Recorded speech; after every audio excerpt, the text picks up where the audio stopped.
so our 4 o'clock session is RaceJoy Certified Timer, a quick update with Shelly and James Harris. Hi, everybody. Thanks for joining us. I know you've been to a lot of sessions and it's at the end of the day, but we definitely appreciate our certified timers coming today to get an update. We just have some quick important things that we wanted to share with you, and then answer any questions that you might have that you haven't been able to answer or get answers to in the past. So the topics that we're going to cover are some recent trends, some recent advancements, some upcoming improvements, and a recap of some key points of things that we've been seeing that we've had to troubleshoot, and things just to, some pointers along the way. And really in that area, it's things have changed, right, over the last year, and we want to make sure you guys have the up-to-date information on what's happened with RaceJoy integration. Okay, so RaceJoy Trends. So we thought that would be interesting for you all to know is that we definitely, in the last year, there's been a surge of RaceJoy usage, and obviously a lot of that is because of the virtual races. But we've actually seen a lot of trends this year. Obviously the on-site races are coming back. But what's important to note here is that, we have, since year to date, last year at this time, 48% more races using RaceJoy. We've had over 230% increase of the actual users using the app. That's huge. And also with that, with the progress alerts are over 300% increase compared to last year.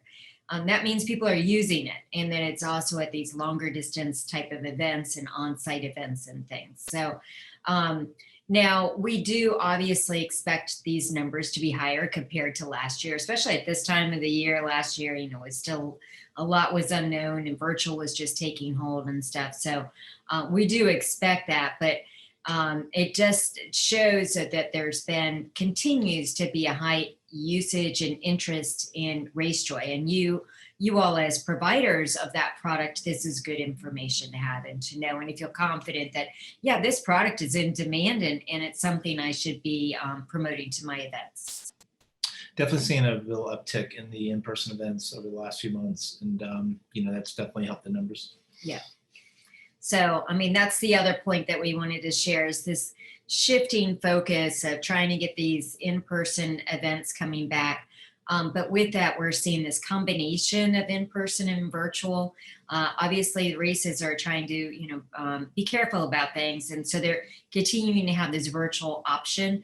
So I would definitely recommend that that's something you recommend to your events, that that they always should have that virtual backup for now. And, obviously the flexibility is key. We just don't know where things are going to go. So, and participants want flexibility. So having that virtual option is a good thing to have. We're also seeing that, this change is with this expanded in-person start time. So, which is giving them that added flexibility so that they can do their race in person on a defined course path, but it might be over a course of a week or a course of 2 weeks, and maybe it's not scored using timing equipment, but it's virtual results. It really is two things. One is what Shelly just said, but then we're just seeing even really traditional half marathons right now, having people come at 8, 9, and 10, and just kind of really staggering that start. And that was we had a big race out in Washington State this last week that did that. So definitely having that flexibility is what it's all about at this point. And we're definitely seeing this combination of some events will do a timed and also virtual results. So they'll do, for their virtual option, say like we had this Summer of Joy, then they do a timed on-site 5K. And then they might also offer just do it on your own, get virtual results. So doing this whole kind of, but doing it on a defined course. So there's just a lot of different options that you guys can provide as timers, and you can use RaceJoy in all of those. So one of the key messages we wanted to get across is, because we are seeing this trend of some timers, you've had the taste of the virtual setup and it's so easy, right? It's just click the button and you go, and you don't have to monitor anything, it works.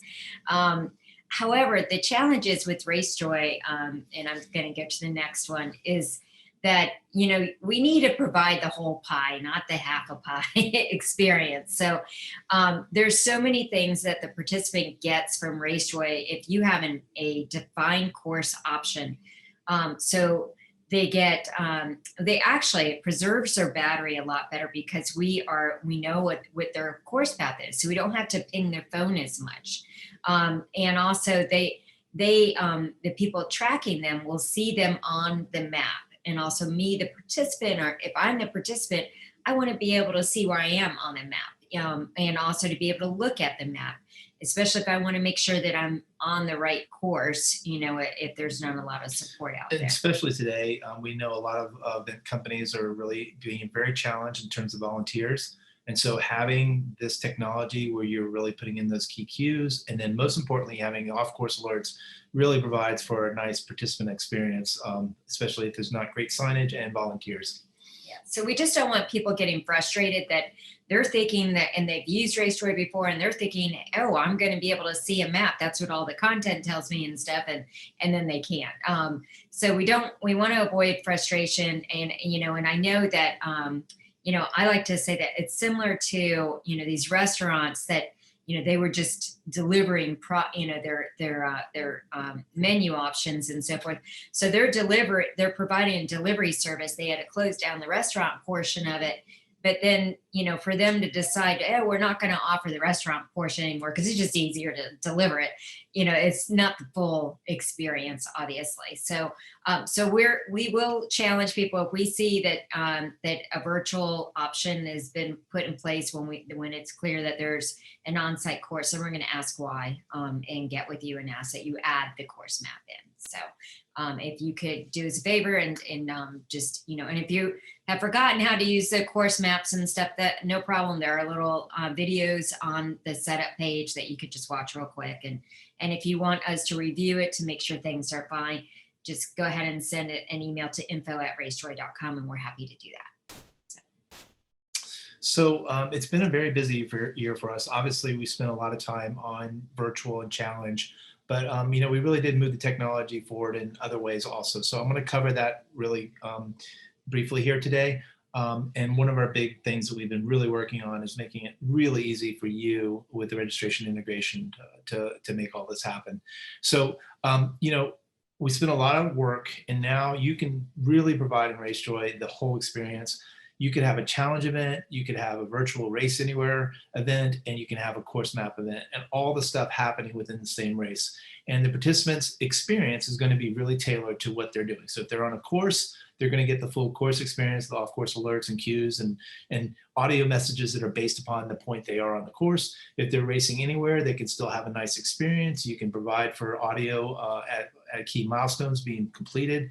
And then, of course, if they're doing challenge, they can have every single activity they do automatically logged and put up into the system. And so all those activities, they don't have to go to a website and keep uploading information. It all kind of happens automatically. One of the other things we advanced this year was really getting away that lead time. So now you can load custom MP3 files, custom audio. You can be doing it literally while the race is going on if you wanted to. So it's very dynamic custom audio experiences now have been provided with RaceJoy. And that was an enhancement that we've provided. So you don't have to wait for it. And before, you know, we would say that you have to complete those, I think, at 10 days ahead of time. I mean, you don't have to do that anymore. So we really spent a lot of time on a complete offline mode, you know, so people can be completely in airplane mode and have all the experience. They won't be able to share their position, but, you know, they can do everything if they're concerned about privacy and or you're in a really kind of very rural, a very, you know, disconnected environment. You can still have the full participant RaceJoy experience. Spend a lot of effort on that. Another area for you as certified timers is really important, and we want to continue. We just keep making advancements on the map tool. We just rolled out some new enhancements yesterday. You know, again, you're probably seeing those new prompts coming up about map anomalies. What is a map anomaly? It's basically just a prompt to you. Hey, did you see this? Did you see that? Just trying to make it super, super simple for you to load in the path, put your timing configuration in, and then be told by the system, you're good to go, certify it. And so that's what we've been continuing to work on, is making our map tools work more efficiently for you all. We did a lot of stuff for, you know, quick ways for triathlon to be able to like sit on a point and just take it exactly to that distance. So you can just put in a distance and it moves it. We've just done a lot of little things that just make it really easy to do even more advanced courses in triathlon. Elevation is a big part of virtual. People want to know that their time is important, but also I ran a hilly course, you ran a flat course. I want to look at that and my results, and that's a big part of the virtual experience. And then most importantly, this is the main thing we want to talk about today, is our advancements in terms of registration integration. We are going to be talking today as certified timers, and we invite you to come to Timer Tip Tuesday in 2 weeks to see this more on hand.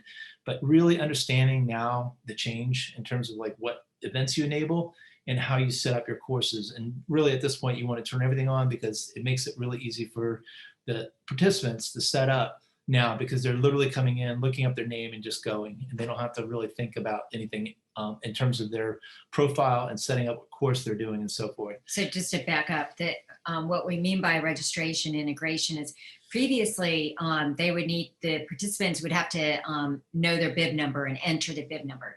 And the feedback that we got from you all was that, can we make this easier that they don't have to know that, because they would enter in the wrong bib numbers if they didn't know their bib number, and then, or they would put in the registration ID number or things like that. So there was a lot of like support on our end and on your end for people that didn't know their bib numbers. So the RaceDay development team did the work to alleviate that, so that we now integrate with all registrations. So their names, their registration name, and their registered bib number, as long as there is officially signed bib number, will appear in RaceJoy when they go into the app, and then will automatically transmit their result to their record. And that's really only for the virtual space. So again, as everybody knows in your training, we're tracking phones. It's all about the phone. And so as we get back to in-person racing and on-site racing, again, it's important though, because people just want to come in and say, yeah, I'm Bill, I'm doing the half marathon. You already know I'm doing it. You're set up. And it's just a simple one-click setup. And that's really what it's all about. And so we really simplified the setup for the participants. And we're also making it easier for you, because you don't need to think about getting information out to participants as much with this change. So give an example. I thought you were going to show an example. Yeah, I can do that real quick. Thanks. So let's just jump out here for a second and just kind of talk about this integration enablement and like look at this one simple event here. So here we have an adult 5K, we have a youth 5K, we have a virtual 5K adult, youth 5K youth. And by the way, we're going to offer you a bundle that you can run virtually for this next month, give a nice virtual time, you get some kudos for that. And then also we're doing our in-person event on this Saturday, and you should come out and join us that. And so it's a bundled registration where you can do both. So as certified timers, what you need to be thinking about now, and this is the change that we really want to start making sure it's clear to everyone, just enable all your registration options that are tied to the activities that people do. So in other words, I'm doing an in-person 5K. And so whether or not I registered as a youth or adult, that's an activity I'm doing. I'm doing a virtual 5K. So whether or not I registered as a youth or adult, that's something you want to enable so they can find it. When it comes to any kind of bundling, that's not like that one, it's not one activity they're doing. The bundle includes both the in-person and virtual. You don't need to enable that. So it's very clear in this example here, what you enable all the registration options, and then you don't need to worry about any of the bundling. The bundling happens for us automatically when we bring those records in. What's going to change for you is on the course setup area. And right now, you just come in, that's the one click, change the race anywhere for all those options. Again, everything that we've trained you in terms of how those results, whether or not you're doing one result set or multiple result sets for virtual, I invite you to come to that training and alternates and all that. I'm not going to cover that today, but it's just a simple thing of you just getting it out there so that for the registration, they can find the registration. I registered as a youth, I registered as an adult, I find myself, I can go and do the race anywhere. When it comes to the course map, right now, just go ahead and put the standard in. If you have an event that's happening in the next like 10 days, and it's already standard for if you have a course map. If it's a map that's happening in the next 10 days, you'll need to put both maps in, just export it and put it in. If it's happening outside the next 10 days, you're gonna see the screen change. It's gonna be super simple for you to say, these two things go to this course, and we'll be rolling that out in the next week or so. So just to explain, just to slow down for a moment. In the past, for the mapped courses, we've trained people on, if you have a 5K, multiple registration options for a 5K, like we have here, we have a youth one and then a regular. Just load in one 5K if it's the same path. And then people would just log in, select the one 5K. But because now we're integrating with the registration, we're asking you just to enable both, and then you'll have to load in the map for both. But what James is talking about, what's going to change is we're going to make that loading super easy in the next 2 weeks. Yep. So that loading of the same map for multiple registration options will be super easy. So where are we going? So what's going on right now is we're actually working, for those that have used RaceJoy, hopefully some of you went out and did the Summer Joy 5K this morning. Hope you did. We're really going to have a completely refreshed UI and experience, and be rolling that out here over the next month or so. So it's long overdue. We spent a lot of time on race day scoring, and a lot of our research and development dollars and everything went into the scoring package, which I hope a lot of you are experiencing now. But yeah, RaceJoy is getting a facelift, and we're spending a lot of time on that. We're going to continue to make the map builder easier. So again, if you think things of the map builder that you don't like and you would like better, just send those to info@racejoy.com. We always enjoy getting feedback. Having a localized map will help us with some of the experience. That's kind of a one-off. And then letting people come in and have their RunSignup profile actually embedded inside of RaceJoy, so they can actually look at all their race lists and look at all the results while they're inside RaceJoy is also coming. So here's a look at the new kind of UI experience. This will be like the home page, much more of a tile design. We're going to really spend a lot of time on the performance map screen and the performance screen, so users can really look at their data and download that data and actually export it if they wanted to. And just a lot of this information we've had, but we're just really making it a lot clearer and a lot more fresh and cleaner for them to get to it and see it. And then also to be able to easily send cheers to the people that you're tracking and so forth. Just really kind of just making it a lot easier to kind of navigate. Okay, so we're gonna just kind of, oops. Okay, so just kind of recap some things that we've covered in the past, and also maybe some new things. One of the changes that we made this last year was that races that are not using RunSignup, the price for the timer is $750 minimum. And the change that we also made last year was that events can only go through timers to get RaceJoy. So it's exclusively available through certified timers. But what we were finding is— And I just want to hesitate on that for a second, because again, this was a big deal for us as we went through COVID. I mean, there was a lot of people coming. I just want these timers on this thing to really hear this message from us, from Shelly and I. We had a lot of people coming to us, and we said, no, you have to go through your certified timers. We pushed all the business back to you. And so we hope that, that some of that came back to each one of you. Yeah, our intention was that we realized, well, everybody's hurting right now. So we need to do what we can to help. And we're all focused on the timers, our division. So, exactly. So it was a good decision to make, and I'm hoping that it did help some, at least a little bit. But yeah, so the minimum, what we found though, was that the non-RunSignup companies that were using RaceJoy, it was actually requiring a lot more support from us. So we were ending up spending money on events that don't use RunSignup, or maybe not even considering using RunSignup. So we needed to make the change to help cover some of our costs, because as you know, we've been very open about it, is that the way RunSignup makes money for RaceJoy is through registration, because RaceJoy actually costs a lot to develop, maintain, and support. So. And I just wanted to remind people to use the RaceJoy Rocks as your demo event for your race directors and so forth. So just make sure you let them know that that's available.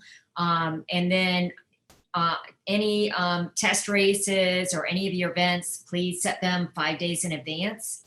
If you have some kind of weird situation that you missed that 5 days, just contact us. And what we ask you, do not do any backdating like the night before that you forgot and you're backdating, because we've seen this occur and it messes up everything on the back end. So please don't do any backdating. Just be open and come to us and tell us. And I recognize the time. We have like one more slide to go through. And then if events are offering both the in-person and virtual, then please set up both in RaceJoy. As we said, offer the whole pie. Yeah. So. Just really quick, you know, just some call outs, your certified timers, just some things that we're seeing. You know, that tracking window, you're really in control of that. As we talked earlier about COVID and that extended start time, just pay attention to that screen, know what your tracking period is set up, make sure that you've given enough time for people to complete your course, especially if you know you're gonna have different start times. So really take a look at that. You know, again, review those map anomalies, make sure the course names that they're seeing make sense. You know, registration is, we get it, your world, but what the participant sees in terms of the course needs to be like, this is the course I'm doing.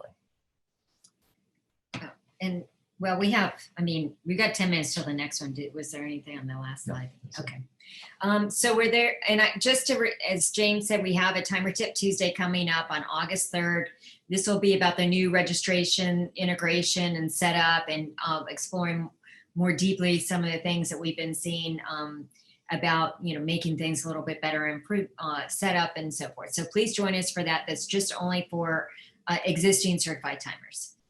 So Lauren, did we have any questions? Jim Gerwick said, we set up all our 10 series races last year in RaceJoy for virtual.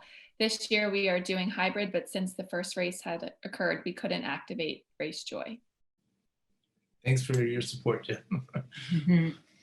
Yeah, thank you. And Bill, again, it's good to see you, Bill. We have no issues if, you know, things happen. We know you guys are busy, especially now as in-person's coming back. If you just forget and it's 2 days out from the event, just send an email to info. We'll get you activated. And Bill, we'll talk to you directly about the relay team setup and stuff. So that's good to, I see your photo there.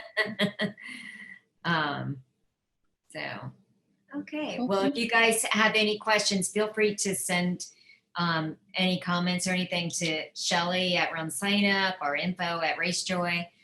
We're here to support you, and looking forward to see you on August 3rd. So thank you. Thanks for all your support. Thank you both. We will be back in about 7 minutes from 4:30 to 4:50, our last session of the day. I can't believe it. Maximizing your relationship with nonprofit events with Steve. See you in a bit.